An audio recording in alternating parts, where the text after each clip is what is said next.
इस वीडियो श्रृंखला में हम सभी समय के सबसे दुष्ट तानाशाहों, हत्याओं की संख्या के क्रम में को कवर करेंगे। माओ जेडोंग एक चीनी क्रांतिकारी, राजनीतिक सिद्धांतकार और कम्युनिस्ट नेता थे जिन्होंने पीपुल्स रिपब्लिक ऑफ चाइना का नेतृत्व किया था। विवादास्पद होते हुए भी माओ को व्यापक रूप से राष्ट्र का रक्षक माना जाता है। चीन के इतिहास से प्यार होने के बाद मैंने 2001 में विदेश में एक सेमेस्टर किया और मेरी बातचीत में मुझे आश्चर्य हुआ कि कई लोगों ने सोचा कि माओ ने 70% से 80% अच्छे काम किए हैं। कहा जाता है कि 1949 से 53 तक अपने पहले 5 वर्षों के दौरान उन्होंने 4 से 6 मिलियन लोगों को मौत की सजा देकर या उन्हें श्रम के माध्यम से सुधार शिविरों में भेजकर व्यवस्थित रूप से मार डाला था। उन्होंने बड़े पैमाने पर दमन का आयोजन किया, निष्पादन कोटा स्थापित किया और पीपुल्स रिपब्लिक ऑफ चाइना के लिए सत्ता हासिल करने के लिए आवश्यक इन प्रारंभिक वर्षों में अपने कार्यों का बचाव किया। उनके सामाजिक कार्यक्रम ग्रेट लीप फॉरवर्ड और सांस्कृतिक क्रांति अब तक की सबसे दुर्भाग्यपूर्ण, खराब नाम वाली पहलों में से दो हैं। पहला चीन का तेजी से औद्योगिकरण करने का प्रयास था। उनका ध्यान चीन को स्टील का प्रमुख निर्यातक बनाने पर था और इसके लिए उन्होंने सभी से इसे बनाने के लिए कहा। समस्या यह थी कि कई नागरिकों को अपने पिछवाड़े में गलाने की दुकानें बनानी पड़ी। न केवल स्टील का मूल्य कम था, बल्कि यह घर में आसपास पड़ी हर चीज से बनाया जाता था, जिसमें उनकी अपनी खाना पकाने की आपूर्ति भी शामिल थी। भोजन बनाने के उपकरणों के बिना स्टील से कोई पैसा नहीं आ रहा था और जीवित रहने के लिए कोई पैसा नहीं था। बहुत से लोग भूख से मर गए। अकेले इस कार्यक्रम का अनुमान 20 मिलियन मौतों का है। उस संख्या के बारे में सोचो। सचमुच इसके बारे में सोचो। फिर अपने आप से पूछें, इतने बुरे निर्णय के बाद आप किसी को दोबारा सत्ता में क्यों आने देंगे? खैर, उन्होंने थोड़े समय के लिए उससे शासन छीन लिया। इस बीच माओ ने समाजवादी शिक्षा आंदोलन शुरू किया। उन्होंने इस अवधारणा का लक्ष्य युवा लोगों को बनाया, जो अंततः बूढ़े लोगों से सत्ता छीन लेंगे। 1964 तक इस आंदोलन का नाम बदलकर 4 सफाई आंदोलन कर दिया गया, जिसका लक्ष्य राजनीति, अर्थशास्त्र, विचारों और प्रतिक्रियावादियों के संगठन को साफ करना था। इसके परिणामस्वरूप रेड गार्ड्स का गठन हुआ, जो बुद्धिजीवियों को दंडित करने और माओ के राजनीतिक विरोधियों को बाहर निकालने के लिए संगठित किए गए थे। सांस्कृतिक क्रांति अब चल रही थी और इसका प्रमुख मिशन पुराने रीति रिवाजों, पुरानी संस्कृति, पुरानी आदतों और पुराने विचारों को खत्म करना था। माओ जिस बात पर दृढ़ता से विश्वास करते थे वह यह थी कि विनाश और अराजकता पुनर्जन्म ला सकती है। इसलिए उन्होंने अपने अनुयायियों से इमारतों, पवित्र वस्तुओं को नष्ट करने, अपने बड़ों से बात करने, उन्हें दंडित करने, उन्हें अंदर करने और जो सहमत नहीं थे उन्हें मार डालने के लिए कहा। 1968 तक माओ के लिए चीजें फिर से बहुत अच्छी लगने लगी थीं और इसलिए उन्होंने 1 दशक लंबे down to the countryside movement की शुरुआत की, जिसने युवा बुद्धिजीवियों को किसान बनने के लिए देश से बाहर जाने के लिए मजबूर किया। अफसोस की बात है कि जिन लोगों को उसने वहां से खदेड़ा वे वही रेड गार्ड थे जिन्होंने उसे सत्ता हासिल करने में मदद की थी। आप किससे पूछ रहे हैं, उसके आधार पर मरने वालों की संख्या का अनुमान 40,000 से 7 मिलियन के बीच है। अंत में 100 फूलों का आंदोलन है, जिसके बारे में यहां संक्षिप्त उल्लेख की आवश्यकता है। माओ ने लोगों से कहा कि वे आगे आएं और उन्हें बताएं कि उन्हें चीन पर कैसे शासन करना चाहिए। बुद्धिजीवियों और उदारवादियों ने उन्हें यह बताने का मौका नहीं दिया कि वे वास्तव में क्या सोचते हैं और कम्युनिस्ट पार्टी ने उन्हें ऐसा करने के लिए प्रोत्साहित किया। फिर अचानक हृदय परिवर्तन में या अपने नफरत करने वालों को बाहर करने के लिए एक अविश्वसनीय रूप से चालाक मिशन में सरकार ने उनमें से 500,000 लोगों को सताया, जिन्हें खतरनाक विचारक माना जाता था। 1949 से 1976 तक उनकी नीतियों और राजनीतिक शुद्धिकरण के कारण 49 से 78 मिलियन लोगों की मृत्यु हुई। स्टालिन 1922 से 1953 तक कम्युनिस्ट पार्टी के पहले सचिव थे। 1924 में लेनिन की मृत्यु के बाद वह सोवियत संघ के नेता बने। स्टालिन ने एक नई अर्थव्यवस्था शुरू करने में देर नहीं लगाई, जिसने देश भर में खाद्य उत्पादन को इतना खराब कर दिया कि बड़े पैमाने पर अकाल पड़ गया। 1922 से 23 के बीच यह इतनी भयावह स्थिति तक पहुंच गया कि सब कुछ बर्बाद हो गया। यूक्रेन में इस अंधकारमय काल को होलोडोमोर के नाम से जाना जाता है। यह व्यापक रूप से माना जाता है कि सोवियत नीतियों के कारण वहां अकाल पड़ा और इसे यूक्रेनी राष्ट्रवाद पर हमले के रूप में तैयार किया गया था। सोवियत यूक्रेन में हताहतों की कुल संख्या का अनुमान 2.6 मिलियन से 10 मिलियन तक है। 1930 के दशक के अंत में स्टालिन ने ग्रेट पर्ज, जिसे महान आतंक भी कहा जाता है, नामक एक और अद्भुत पहल शुरू की। यह उनका विरोध करने वाले लोगों को मारने का एक पागल अभियान था और उनके लक्ष्यों को अक्सर मार डाला जाता था। 1939 में स्टालिन नाजियों के साथ एक गैर आक्रामकता समझौते पर सहमत हुए। आखिरकार जर्मनी ने संधि का उल्लंघन किया, सोवियत संघ सहयोगियों में शामिल हो गया और उन्होंने 23.9 मिलियन मौतें, युद्ध में सबसे बड़ी मौत, की। एडोल्फ हिटलर नाजी पार्टी का नेता था। वह 1934 से 1945 तक जर्मनी के पूर्ण तानाशाह थे। उन्होंने जर्मन राष्ट्रवाद और यहूदी विरोधी जैसे मूल्यों को बढ़ावा देकर समर्थन प्राप्त किया। 1933 में हिटलर को चांसलर नियुक्त किया गया और तीसरे रेह की शुरुआत हुई।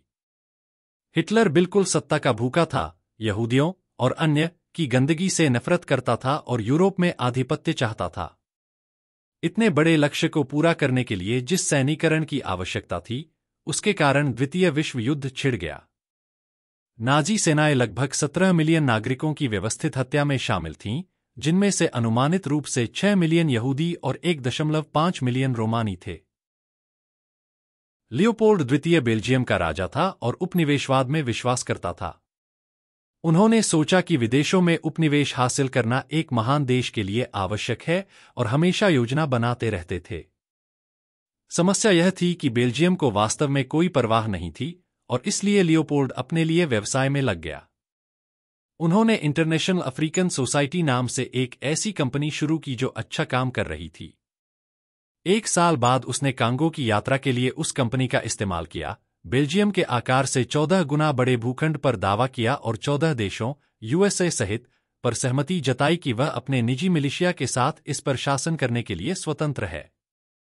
फिर उन्होंने स्थानीय आबादी को जबरन श्रम के लिए मजबूर किया, एक हलचल भरा रबर उद्योग बनाया और अपने श्रमिकों के साथ गंभीर दुर्व्यवहार किया। मैं अभी अंतर्देशीय यात्रा से इंसोंगो मोबोयो गांव लौटा हूं। घोर दुख और पूर्ण परित्याग निश्चित रूप से अवर्णनीय है। Missionary John Harris. मरने वालों की संख्या 2 से 15 मिलियन के बीच होने का अनुमान है, जिसे टाला जा सकता था यदि 14 देशों ने उन्हें कार की चाबियां नहीं सौंपी होतीं। हिदेकी तोजो इंपीरियल जापानी सेना में एक जनरल थे। उन्होंने प्रधानमंत्री का पद संभाला और साथ ही सेना मंत्री का पद भी संभाला। मानो इतना ही काफी नहीं था, उन्होंने गृह मंत्री, विदेश मंत्री, शिक्षा मंत्री और वाणिज्य मंत्री जैसे अन्य प्रमुख पदों पर भी काम किया। शिक्षा में उनका प्रमुख योगदान सैन्यवादी और राष्ट्रवादी सिद्धांत सिखाना था। मातृभूमि सुरक्षा का उनका संस्करण यूजेनिक्स उपायों को मंजूरी दे रहा था, जो अनिवार्य रूप से शुद्ध रक्त और मिश्रित रक्त वाले जापानी परिवारों के बीच अंतर करता था। द्वितीय विश्व युद्ध के दौरान तोजो ने लड़ाइयां जीतना शुरू कर दिया और जनता इसके लिए उससे प्यार करने लगी। उन्होंने वास्तव में नाजी कूलेड में शामिल हो गए और जर्मनी के साथ मजबूती से जुड़े रहे। जब पासा पलटा और वह हारने लगा, तो यह विनाशकारी था। अंततः वह एकांतवास में चले गए। उन पर युद्ध अपराधों के लिए मुकदमा चलाया गया और आक्रामक युद्ध छेड़ने, अंतर्राष्ट्रीय कानून के उल्लंघन में युद्ध छेड़ने और कई देशों के खिलाफ बिना उकसावे के युद्ध छेड़ने का दोषी पाया गया। युद्धबंदियों के साथ अमानवीय व्यवहार का आदेश देने, उसे अधिकृत करने और अनुमति देने का तो जिक्र ही नहीं। हिदेकी तोजो इंपीरियल जापानी सेना में एक जनरल थे। उन्होंने प्रधानमंत्री का पद संभाला और साथ ही सेना मंत्री का पद भी संभाला। मानो इतना ही काफी नहीं था, उन्होंने गृह मंत्री, विदेश मंत्री, शिक्षा मंत्री और वाणिज्य मंत्री जैसे अन्य प्रमुख पदों पर भी काम किया। शिक्षा में उनका प्रमुख योगदान सैन्यवादी और राष्ट्रवादी सिद्धांत सिखाना था। मातृभूमि सुरक्षा का उनका संस्करण यूजेनिक्स उपायों को मंजूरी दे रहा था, जो अनिवार्य रूप से शुद्ध रक्त और मिश्रित रक्त वाले जापानी परिवारों के बीच अंतर करता था। द्वितीय विश्व युद्ध के दौरान तोजो ने लड़ाइयां जीतना शुरू कर दिया और जनता इसके लिए उससे प्यार करने लगी। उन्होंने वास्तव में नाजी कूलेड में शामिल हो गए और जर्मनी के साथ मजबूती से जुड़े रहे। जब पासा पलटा और वह हारने लगा, तो यह विनाशकारी था। अंततः वह एकांतवास में चले गए। उन पर युद्ध अपराधों के लिए मुकदमा चलाया गया और आक्रामक युद्ध छेड़ने, अंतर्राष्ट्रीय कानून के उल्लंघन में युद्ध छेड़ने और कई देशों के खिलाफ बिना उकसावे के युद्ध छेड़ने का दोषी पाया गया। युद्धबंदियों के साथ अमानवीय व्यवहार का आदेश देने, उसे अधिकृत करने और अनुमति देने का तो जिक्र ही नहीं। पोल पॉट कंबोडिया में कम्युनिस्ट आंदोलन के नेता थे। उन्होंने देश को शुद्ध करने का प्रयास किया और इसके परिणामस्वरूप अनुमानित 1.7 से 2.5 मिलियन लोगों की मृत्यु हो गई। कृषि सामूहिकीकरण नामक एक दिलचस्प नीति चल रही थी जिसे उन्होंने 1970 के दशक के अंत में व्यवहार में लाया। मूल रूप से इसने शहरी लोगों को कुछ श्रम करने के लिए खेतों की ओर जाने के लिए मजबूर किया और किसानों के लिए इसके विपरीत। जैसा कि आप अनुमान लगा सकते हैं, और दृष्टि 20/20 है, कोई भी समूह अपनी नई नौकरियों में बहुत अच्छा नहीं था। हालांकि पोल अपने ही लोगों को गुलाम बनाने से नहीं रुका। उसने उन्हें ठीक से खाना नहीं खिलाया, उन्हें बहुत कम चिकित्सा देखभाल दी और उनमें से कई को मार डाला। इसका शुद्ध परिणाम कंबोडियाई आबादी का लगभग 1/5 भाग खत्म होना था। हमारे अपने किम जोंग इल से पहले उनके हत्यारे पिता किम इल सुंग थे जिन्होंने उत्तर कोरिया को एक भयानक दिशा में ले जाया था। उन्होंने एक कमांड अर्थव्यवस्था के लिए संघर्ष किया जिसने सरकार को देश के लिए सभी निर्णय लेने की अनुमति दी। विभिन्न कारणों से लोगों को उस आदमी से कभी प्यार नहीं हुआ और इसलिए सत्ता पर उसकी पकड़ सबसे कमजोर थी। अधिकांश पागलों की तरह उन्होंने किसी और को दोषी ठहराया, इस मामले में संयुक्त राज्य अमेरिका, और कहा कि उन्होंने इसकी पूरी आबादी में बीमारी फैलाई है। उन्होंने एक स्टालिन को भी खींचा और बड़े पैमाने पर शुद्धिकरण किया। उसका अंतर्निहित कारण यह था कि इससे लोगों को यह विश्वास हो जाएगा कि वह सच कह रहा है। किम का शुद्धिकरण स्टालिन की तुलना में थोड़ा अलग था, हालांकि इसमें कोई परीक्षण नहीं हुआ था। उनके कार्यकाल के दौरान किम इल सुंग के खिलाफ बढ़ती लोगों की भीड़ को रोकने के लिए पूरे देश में जेल शिविर स्थापित किए गए। नाइजीरिया में अलगाव की लड़ाई के कारण हुई नाकाबंदी के गलत पक्ष पर 10 लाख नागरिक और उस युद्ध में 1 लाख सैनिक मारे गए। इसकी शुरुआत वैसे ही होती है जैसे कई दुखद कहानियां कीमती खूबसूरत तेल से होती हैं। यह नाइजर डेल्टा में पाया गया था जहां पूर्वी क्षेत्र ओजुकू के नेतृत्व में और देश के बाकी हिस्सों याकुबू द्वारा शासित के बीच पहले से ही तनाव अधिक था। उनके बीच एक डमी समझौते पर हस्ताक्षर किए गए जिसे अबुरी समझौता कहा गया, लेकिन इसका किसी भी नेता के लिए कोई मतलब नहीं था। याकूब ने क्षेत्र पर दबाव बनाना शुरू कर दिया और परीक्षण किया कि ओजुकू के मुकाबले क्षेत्र में उसका कितना प्रभाव है।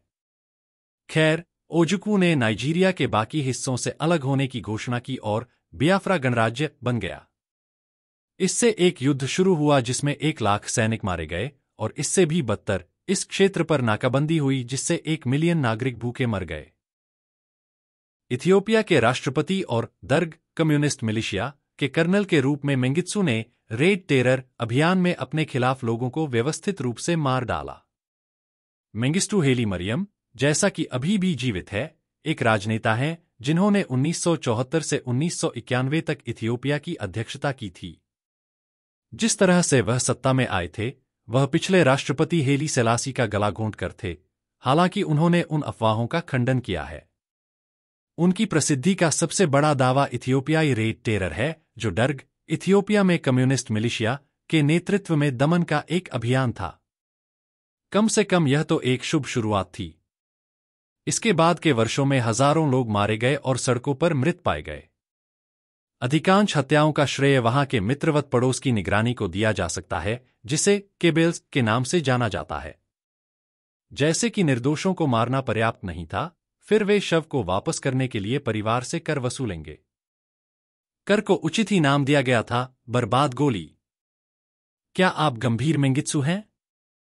हालांकि सड़क पर छोड़ दिए जाने का और भी भयानक भाग्य था जहां जंगली लकड़बग्घे मृतकों के लिए लड़ते थे। इस अभियान को अफ्रीका में अब तक की सबसे भयानक सामूहिक हत्याओं में से एक बताया गया है।